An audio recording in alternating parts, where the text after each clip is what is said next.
కేవలం 7,999K up to 10 kgs వరకు బరువు తగ్గి అధిక బరువు నుంచి వచ్చే ప్రధాన సమస్యలను దూరం చేసుకోండి. నాగార్జున 100వ సినిమాపై క్లారిటీ వచ్చేసింది.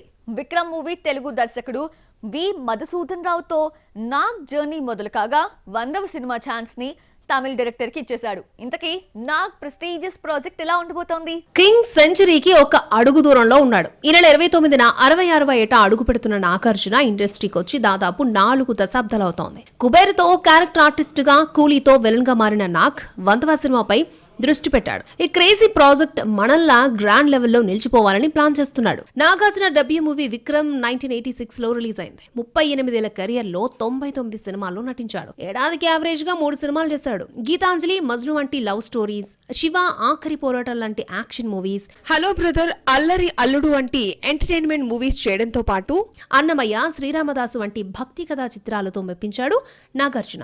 సీనియర్ హీరోలు చిరంజీవి, బాలకృష్ణ ఆల్రెడీ సెంచరీ కొట్టేశారు. ఖైదీ నెంబర్ 150తో చిరంజీవి 150 మార్కు దాటాడు. బాలకృష్ణ 100వ సినిమాగా గౌతమిపుత్ర శాతకర్ణి రిలీజ్ అయింది. Next century Nagarjuna వంతైంది. నాసామి రంగ తర్వాత క్యారెక్టర్ ఆర్టిస్ట్ గా, విలన్ గా యూటర్న్ తీసుకున్నాడు. రీసెంట్ గా రిలీజ్ అయిన కూలీ తర్వాత మరొక మూవీ చేయకుండా 100వ సినిమాపై దృష్టి పెట్టాడు.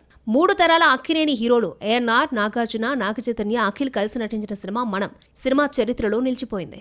సుదీర్ఘ 40 ఏళ్ల కెరియర్ లో గుర్తుండిపోయేలా 100వ సినిమా ఉండాలని ప్లాన్ చేశాడు నాగార్జున.